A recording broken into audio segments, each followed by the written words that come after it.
the other day I was talking with a friend, and I asked her, what's mental health? What is mental health to you? And she studied psychology. And she was like, at this point, I have no idea. And I could relate totally. And I worked in the field for 15 years. And it's interesting to me is that when these terms, these ideas come into our current lexicon,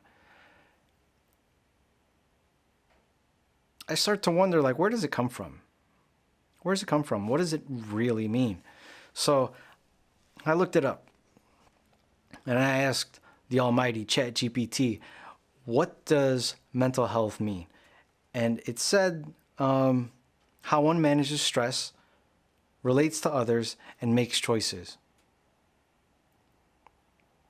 Okay, well, if you do that well enough, you have good mental health. That does not make any sort of sense to me whatsoever. Where in that do we talk about the mental? So I looked up the word mental, looked up what the etymology is, the root meaning of the word. And it says mental is in, of, or pertaining to the mind, a characteristic of the intellect. Okay, well, what's the mind? The mind is that which feels, wills, and thinks. That's pretty interesting. Okay, well, what's the intellect? The intellect is the sum of cognitive facilities, the capacity for reasoning truth.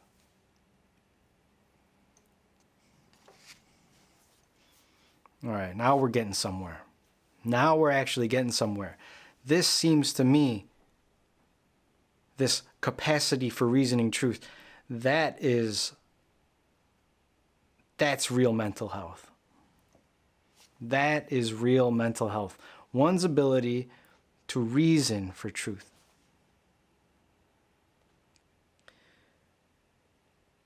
Now, if we are defining, well, I'm choosing now to define mental health as the capacity for reasoning truth, well, shouldn't that be more aligned with philosophy? To be a philosopher, you have an affinity for truth. Truth is the thing that is guiding all philosophical thought. What is it? Trying to get down into it. So really psychology is it's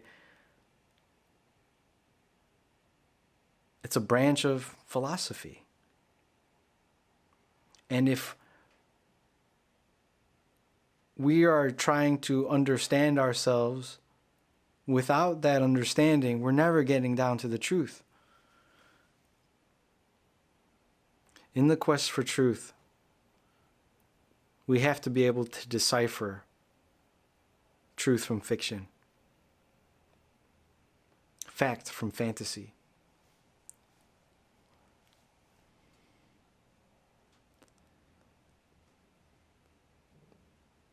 I love exploring truth, getting to the heart of the matter, considering the source of our problems, considering the source of our solutions, considering the source of our being, considering the source of the way we think, the way we act, all that sort of stuff. Let's get to the truth of the matter. Because then we can start living authentically. Because then we can start creating a world that isn't inundated with fantasy. Having this sort of understanding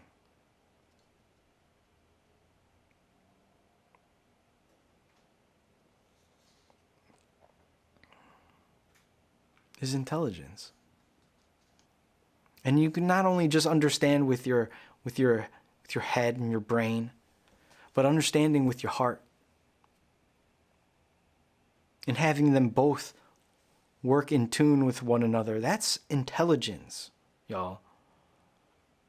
And rarely do I ever see people functioning at that level. There's very smart people, very little intelligent people. Because we are not trained to feel. We don't know how to feel. No one taught us that shit. Well, I'm here to change that. God knows there's so many people out there that's suffering in silence because they're forced to live in this fantasy of noise and chaos and disorder. I feel like this is a jumping off point for a lot of people to start to see and start to be aware what this world is like, this matrix is like. And then they can choose whether or not they want to break free. So the truth will do that. I'm not sure how long it's going to be, but it may be a while. So hang in there. Keep your head up, okay? Stay curious. And even when I'm telling you these things, don't take it as if I'm like some figure of authority here. I'm just a guy, all right? I'm just some dude, all right, that just happened to find something that's helpful and just wanted to share it. So hopefully we can go about this together. We can explore this together.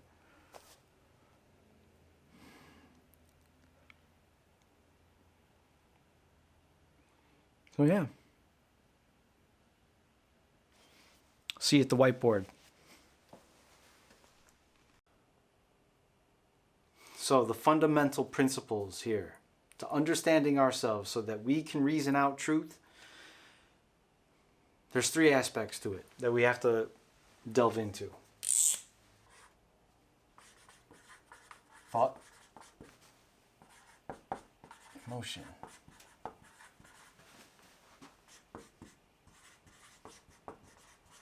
feeling. When we think of mental health, oftentimes we think about thought. Right? And thought is the thing that kind of creates our reality. Okay? Our thoughts are based upon our beliefs. And where do we get our beliefs from? When I went into college, I was curious. And I wanted to investigate as to why we do the things that we do. Strangely enough, like there was a bunch of theories and stuff and all these other things, but there was one bit of information that was, to me, kind of one of the major things that I took out of my college experience. And it's what's called the circles of influence. Okay? So let us suppose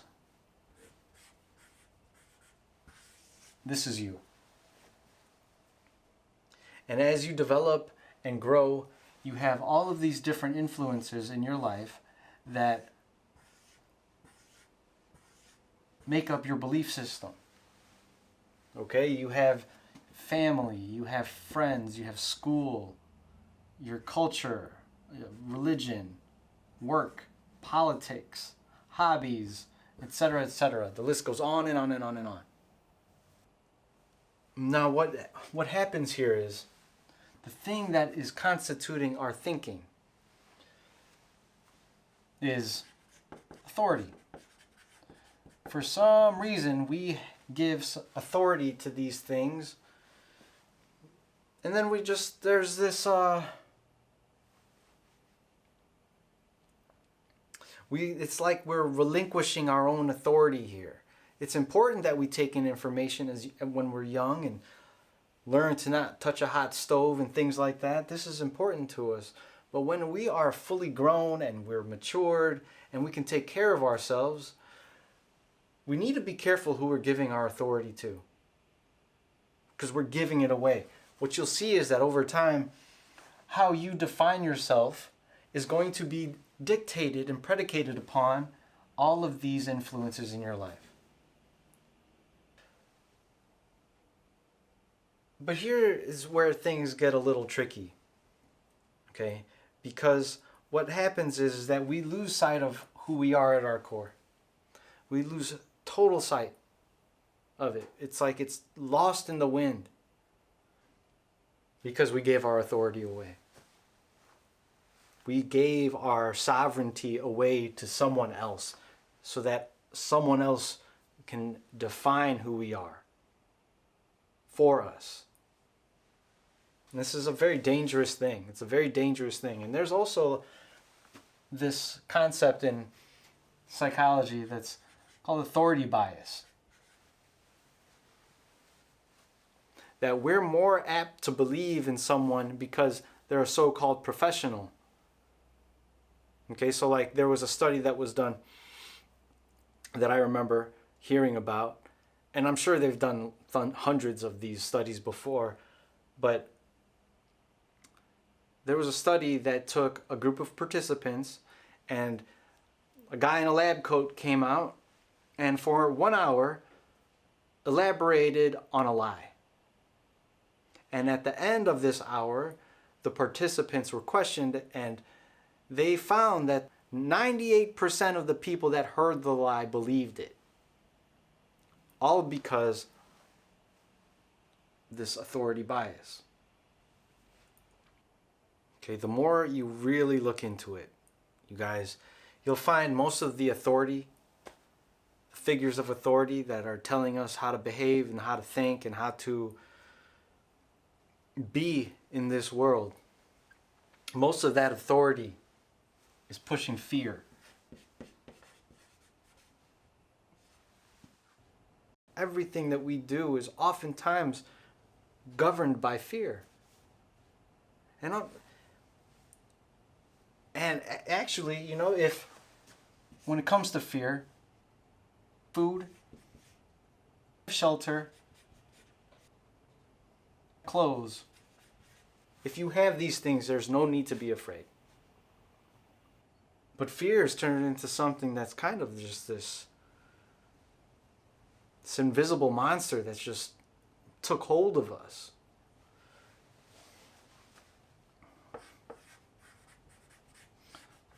Paul Levy. Paul Levy is someone that I've recently gotten to know in his work. He talked about this virus, this mind virus called Wetiko. And Wetiko has this way of manipulating things so that we become more accustomed to this way of living, this way of life, of destruction, of fear. And Wetiko comes from the Native American tradition. Okay? Wetiko is this mind virus. This mind virus. It's everywhere. It finds its way in all sorts of different things, and it influences your thinking. There's an important thing that psychology has given us, and this is, it's known as CBT. Okay? Cognitive Behavioral Therapy. Okay? And what this shows is that our thoughts can influence our feelings, and our feelings can influence our behavior.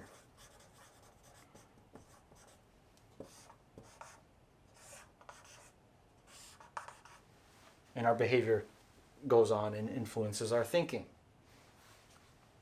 But it also works the other way around too. Our thoughts can create certain behaviors, and those behaviors can create certain feelings, and those feelings create more of the same thought.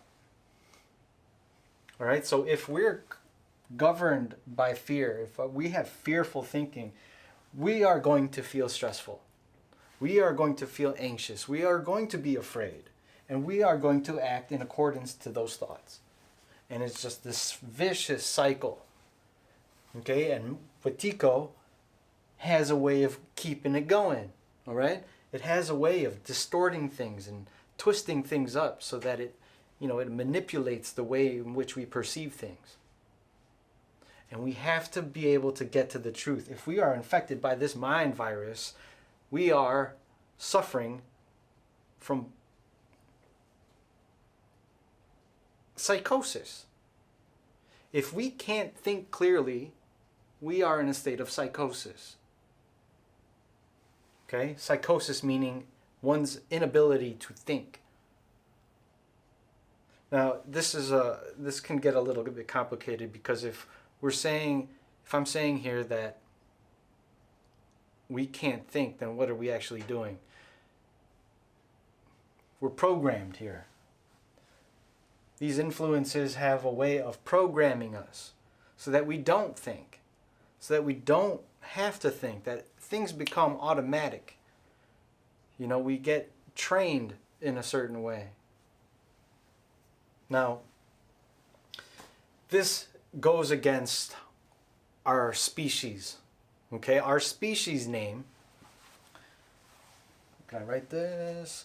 Our species name is Homo sapien sapien.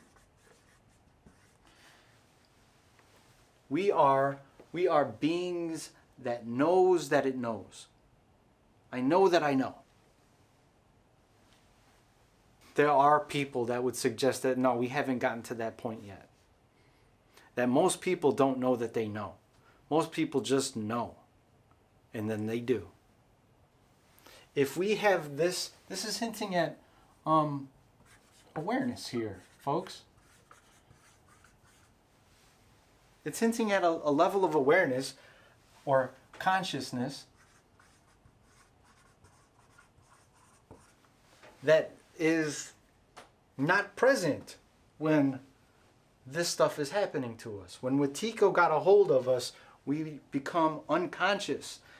We have unconscious actions, we do unconscious things, and we're not aware. When we talk about the brain, and we talk about the mind, there's a big difference there. Think of it this way. These influences, okay, the superficial, on the surface level sorts of things, that's the brain. That's all the brain. Okay, or you can call it the ego.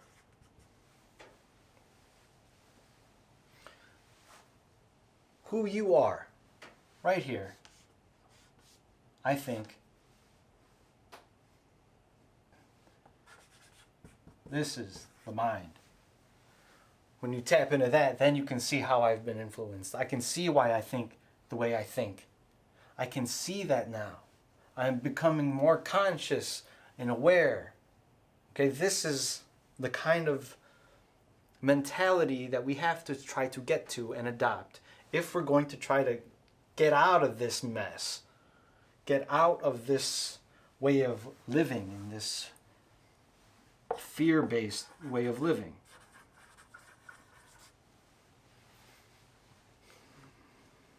Because most fears don't make sense, because if we have these things for us, if we are secure in that, we should be good. Okay, we should be good.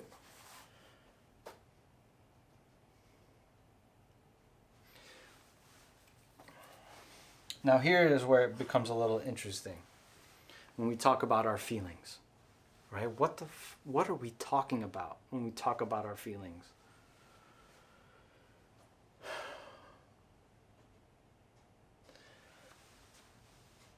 Our emotion and our feeling are different. They're not the same thing.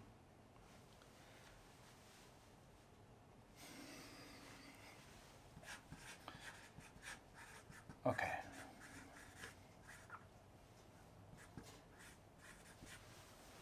Okay. Our emotion is a physiological response to influences outside of us or within our own minds. If I think the boogeyman is behind me and I think hard enough about it, I'm going to start to believe it, and then I'm going to feel a certain sensation within my body. That sensation is a physiological sort of reaction that I'm having. Okay? Physio in the Greek means nature.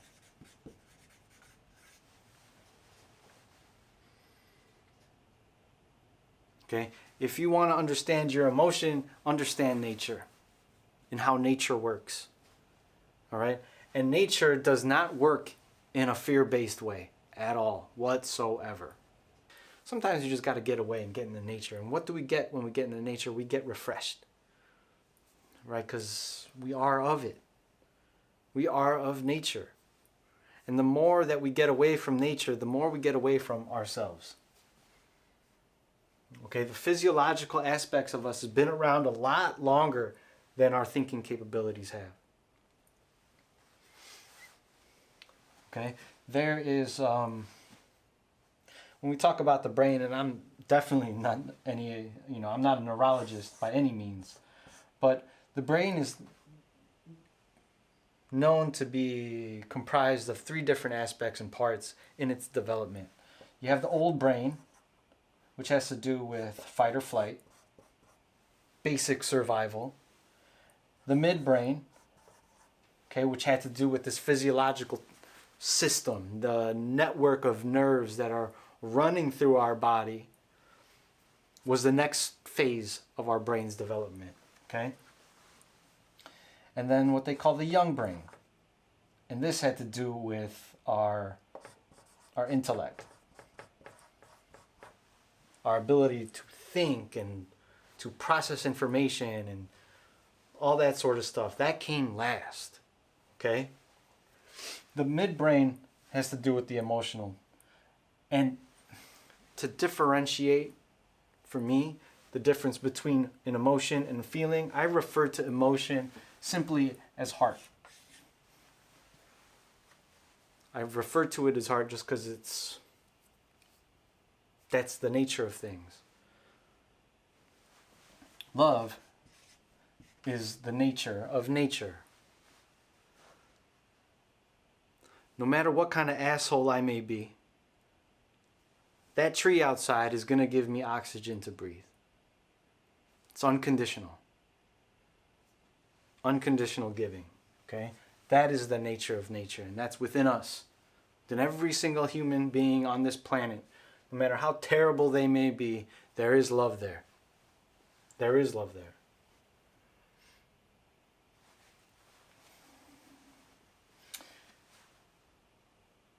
So when we have a feeling and we say we have a feeling, it's oftentimes an interpretation. It's an interpretation of an emotion. So this little equation blew my mind when I first came across it.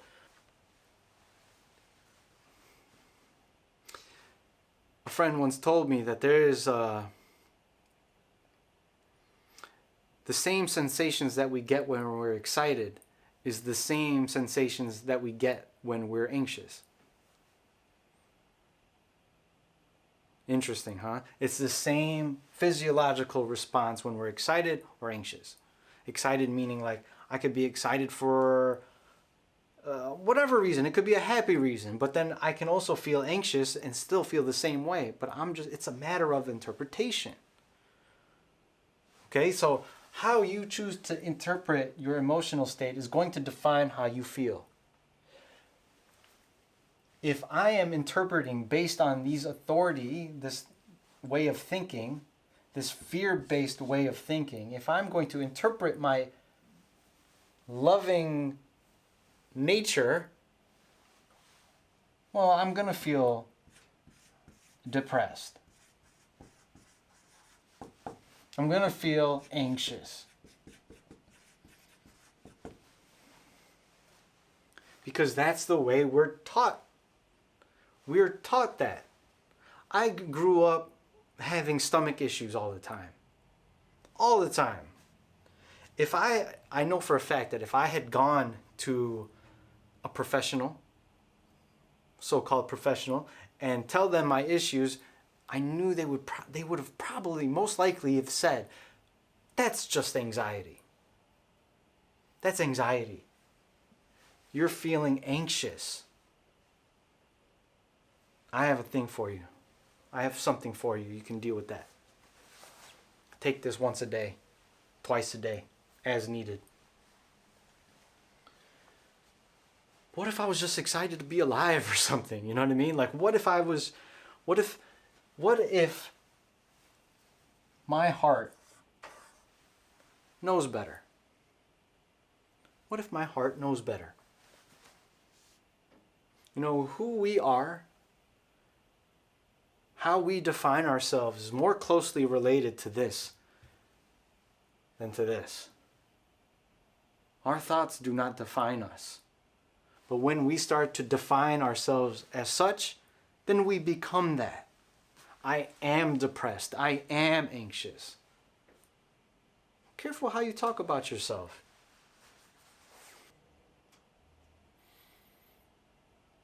You know, love has this nature. It has a way of functioning differently.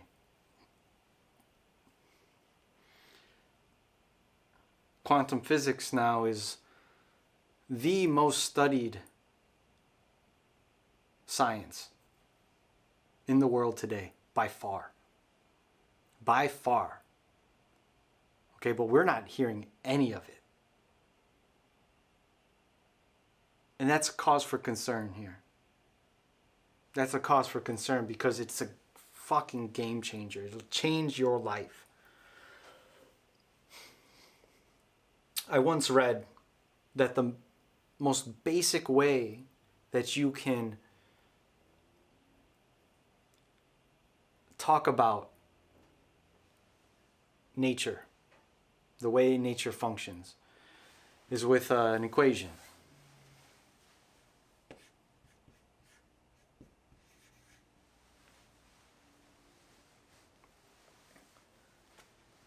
How does that make any fucking sense at all?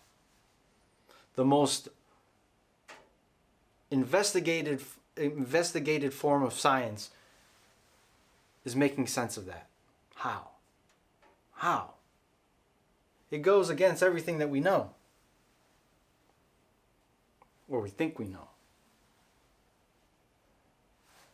Me and my girlfriend, we love each other, and we create a child. 1 + 1 = 3. It's the way of nature here. It's different mathematics. And when you are starting to live in a different way of interpreting the world, well, then your world is going to be totally different. Okay? You have this, you guys, it's this synergistic sort of thing that happens. And again, I hear it all the time. People saying like, I've created this life for myself and it's my whole life.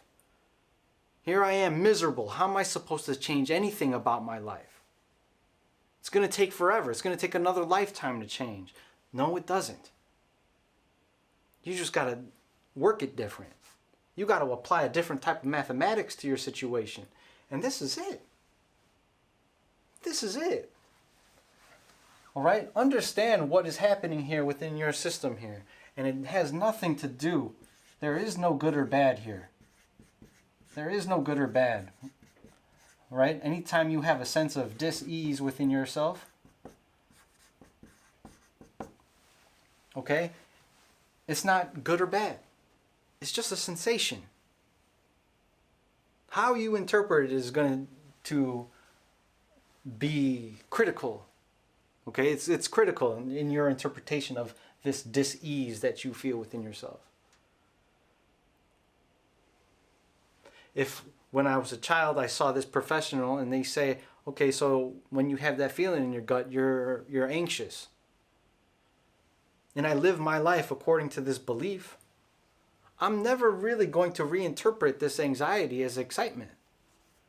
Luckily, I was able to, and anytime I did feel that sensation, It's something that I knew I had to address. I had to go and seek it out. What was the cause of this dis-ease within my gut? And just go. Explore it. See if this is something that I really need to be afraid of. And if any of these things are at stake, well then yeah, I have something to be afraid of. If my life is in danger, I'm going to be afraid of it. If I have no food if I'm starving, that's something to be afraid of. Okay, but it's not, when you feel this sense of dis-ease within yourself, it's not good or bad. It's uncomfortable, sure. But don't be so quick to label it. Do not be so quick to label it.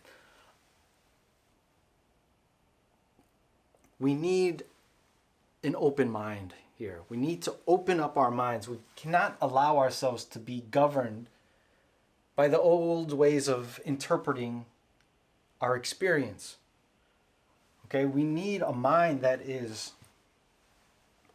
objective. Okay, which means it's not judgmental. It's just looking at things as they are, without any sort of,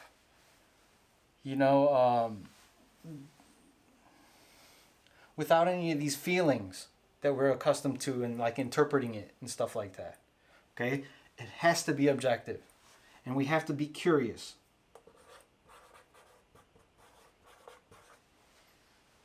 Okay, these are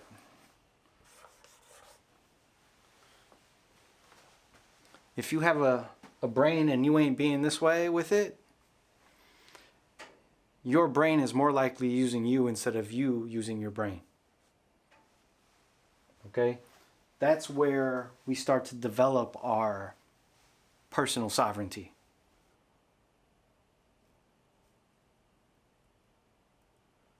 Most of everything that we think has this way of going about doing things, this good or bad way of interpreting things. Again, this authority is based in this dualism. Dualistic, okay?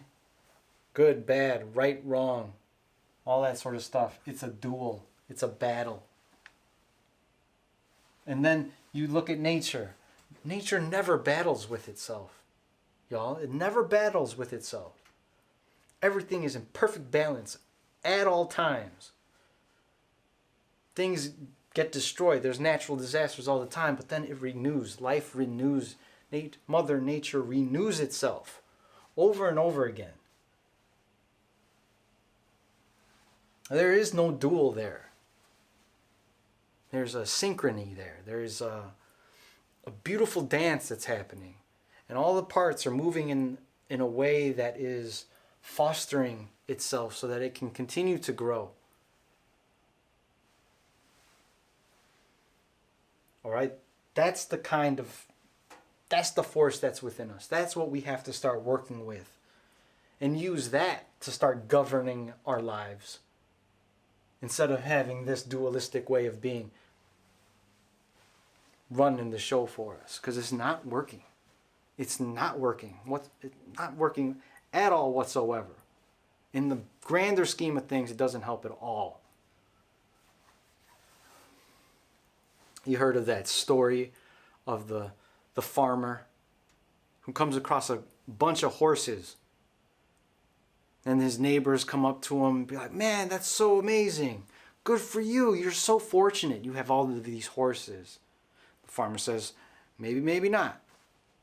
A couple weeks go by and his son's riding the horse, trying to train it. He gets bucked off. He breaks his leg or arm or whatever. Neighbors come by. They say, "Oh, that's so unfortunate. Oh my gosh. How unfortunate for you and your son." Farmer says, "Well, maybe, maybe not." A couple more weeks go by, and the army comes and tries to enlist their son into some stupid war. But because he's incapacitated, he can't go to war. Neighbor says to him, "Oh my gosh, you are so fortunate. How lucky are you?" Farmer says, "Maybe, maybe not." Okay? That's an objective mind. That's a curious mind. That's a mind that is not governed by this dualistic way of thinking. So see how that works for you. Just play around with this. Take some time and just write about it. Write about how you think. So simple, so simple. Writing in a journal, allowing your thoughts to just go. You'll see how much your thinking just doesn't make any damn sense. That goes for me too, 100%. You know, like, and it's not like I'm not going to talk to anybody about my thoughts or feelings, but I'm not just going to dump all my shit onto somebody without me having to investigate it first for myself. If that makes any sense. Like, that's my responsibility. It's good to go see a therapist, but it's your responsibility to deal with your own shit first and foremost. And if you're still having a hard time with it, go seek out some help and get their perspective. Maybe they can help illuminate certain aspects of your thinking, or that will help you better live your damn life. But this is basically it. You can do this shit yourself. You can do it yourself. Now this here, on the other hand, living from that space, living from the heart, it has a, man, it's as corny as it sounds. Listen to your heart. Let your heart guide you through this. Because it's really difficult to be able to go through all of this mental conditioning and programming and trying to erase it all in the moment. Okay? Your heart knows. Your heart knows. You know better. You know when the right time is right. Okay? The brain, the brain is not supposed to dictate to us what is right or wrong. That's our heart. Our heart does that. It's a felt experience. We have to feel that out. Okay? I mean, saying, you got to go to church so that you can go to heaven, start believing and adopting that sort of thing without really investigating it for yourself and seeing how it feels to be a religious person, what does that really mean? That's a felt experience. Felt. It's a heartfelt experience.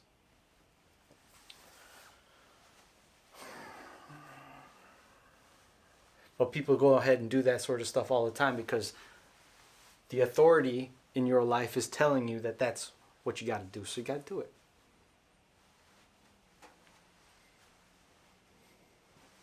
But there will come a time when you don't have to do that anymore. And you have to have the courage to follow through with it. And you guys, all of this stuff is, oh my gosh, it's old. This is all old information. This is nothing new. The best way to convey these things is through story and through myths and folklore. Okay, that's why we were able to survive as long as we have as a species, because we would sit by the fire as a community and tell stories. These stories would teach these lessons. And there's many, many, many different stories, but one of my favorites, Wizard of Oz. This was a great story that went into all of this sort of stuff. All right, so if you don't know the story, I'm going to break it down for you real quick. So here's Dorothy. Here's Dorothy, okay, delving into the unknown in a land foreign from her home. In a land called Oz, where you got like flying monkeys Oompa Loompas and stuff like that. And she just wants to get back home. But in order for her to get back home, there's certain things that she needs along the way. She needs a brain. She needs a heart. She needs courage. And if she carries these things with her along the journey, navigating the unknown, some magic might happen. You might meet somebody, a good witch, that gives her shoes, that gives her the ticket home. Home for her was Kansas. But having all that sort of stuff, she can then appreciate Kansas. Appreciate all that boring, mundane existence in Kansas. We need a brain that is rational.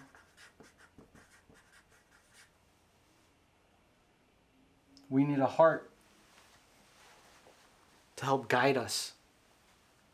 Okay? We need a heart to help guide us, to help show us when we need to be a little bit more aware and more conscious in that moment. Because, you guys, anytime we have a sense of dis-ease within ourselves, that is the moment. That is the moment when we have to really start to use our minds to decipher what's happening in my experience that makes me feel this way. You have to listen. You have to have the ability to listen. We've spent so much time anesthetizing ourselves from feeling that we can't even recognize when we are at a state of dis-ease. We mask it with some ideas, social media, our cell phones, sex, money, mayhem. You know, these are the things that we use to hide from what we feel. That's why I say all the time, when we are feeling something and we're running away from it, that thing that we're running away from is the thing that's going to save us. Okay? And that thing that is going to save you is love. Not how we define it in our heads, in our brains, but really a felt love. What is that? That's what you're running away from. That's what it's there for, so that we can get more attuned to that. And then having the courage to act in accordance to our hearts. And have our brains be in service to our hearts. That takes a lot of fucking courage, y'all. That takes so much courage. Because you're going against the whole way of the system here. You're going against the matrix. You're going against everything that has built, you know, that everything that's been built in this world has been based off of shit that's not in alignment with love. It takes massive, massive courage. One of the things that I've always, it was almost universal, okay? When I worked with folks in the hospital, this concept was almost universal all the time. Fear of the unknown. And most times, people would they would act under this assumption, under this belief that I should be afraid of the unknown. But that doesn't make any damn sense. That doesn't make any sort of sense whatsoever. Because although it feels as if it's real, logically and rationally speaking, that doesn't make any damn sense at all. You can't be afraid of something that you don't know.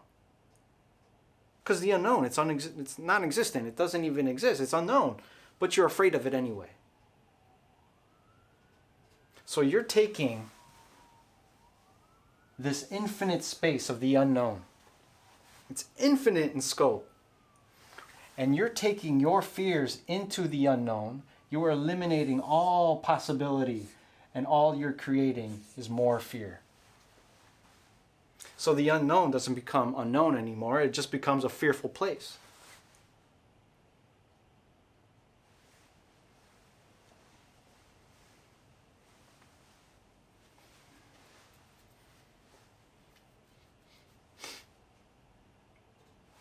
This rational, objective mindset, you guys.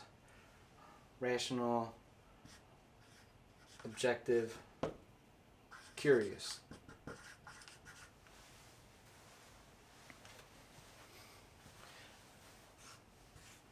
We need to foster that more in our lives. And then when we do enter into the unknown, and we're taking steps into the unknown, better have some courage.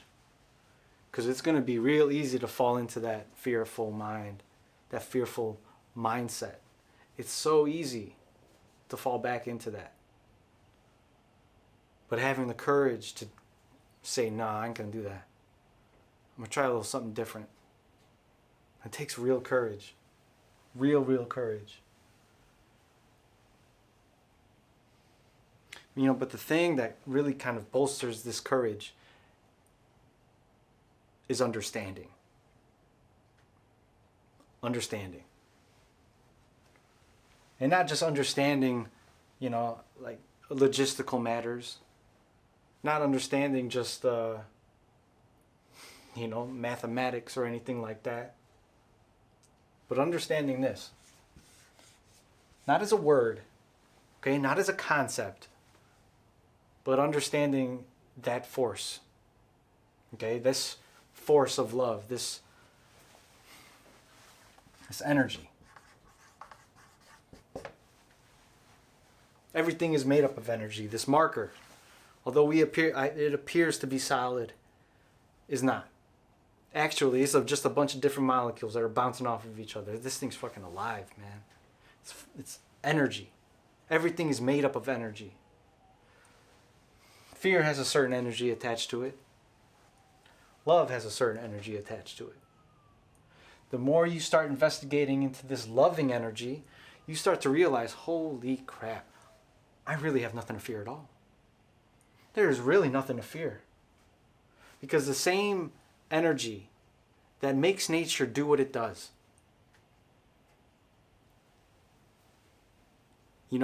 Nature makes sure that stars are in alignment. The planets are in alignment. So that the earth rotates around the sun, if you want to believe that. In just the right way.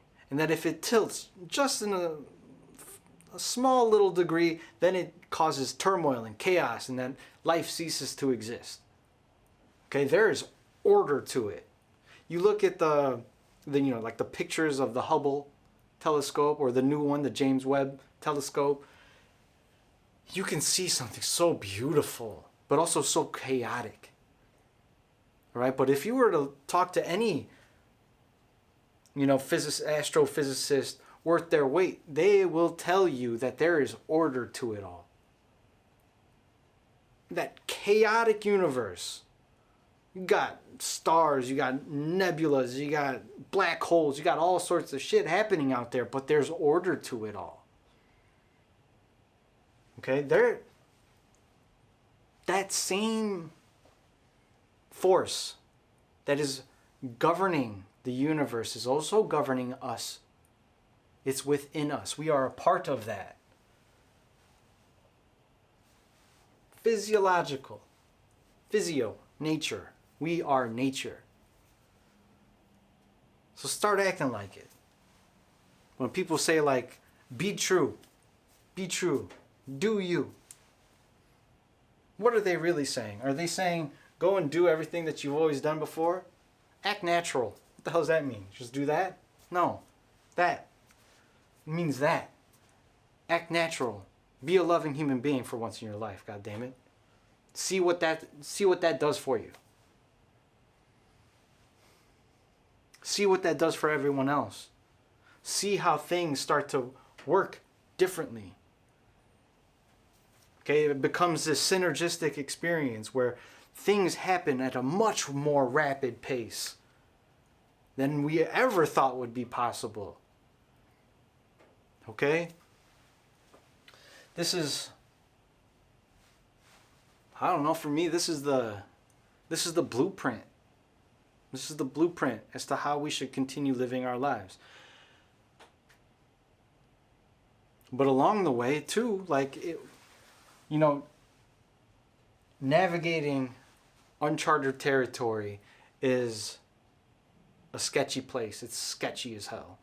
Because here I'm talking about being love and all that sort of stuff, but we have so many ideas as to what this is that we base this experience off of some assumption. That's just the word. It's not the thing.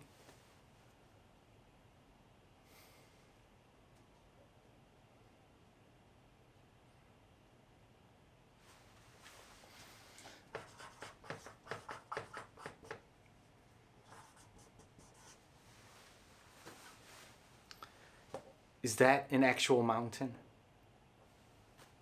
Is that a mountain? No, it's just a word. But to sit at the base of a mountain, to be at the base of a mountain and looking up at that damn thing, okay, now you know what a mountain is. You've experienced it. You know what it's like.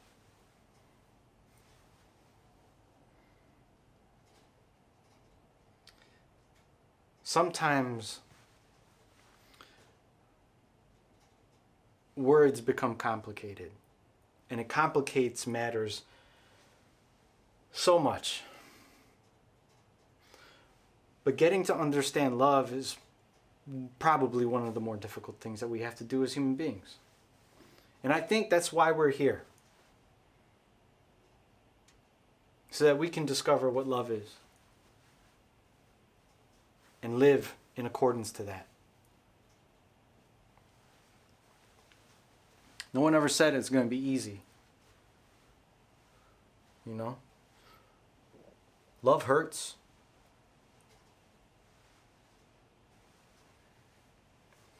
And that's the truth. You know? And what they say about truth. And it sets you free. So, go and try to be free. I think it was Ram Dass, one of the more recent spiritual teachers of our time. He was asked how he defines himself. And he defined himself, so beautiful, he defined himself as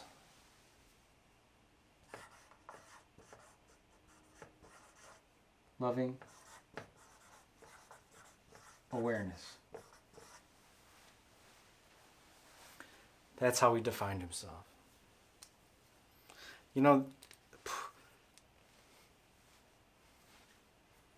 When we start to live in this space, we really we're like forced to become more poetic.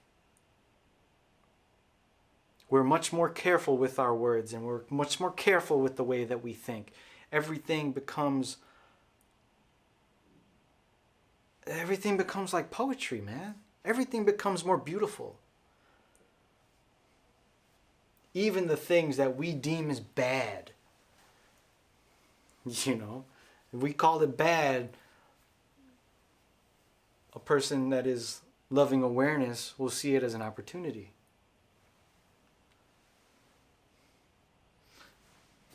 I can go on for days, y'all. I can go on for days with this. But this is just the start. This is just a start, and this was just like, this is a freestyle. This is just me just going off the cuff with it. This will get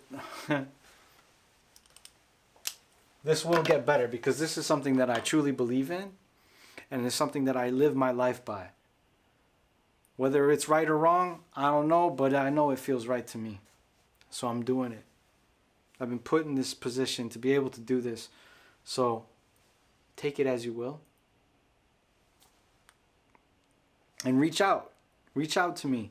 If there is something that you want to discuss, if there's something that is unclear, holler at me in the comments. Send me a DM on wherever it may be, I'm not hard to find. I'm not hard to reach out to, so I'll talk to you then. Peace.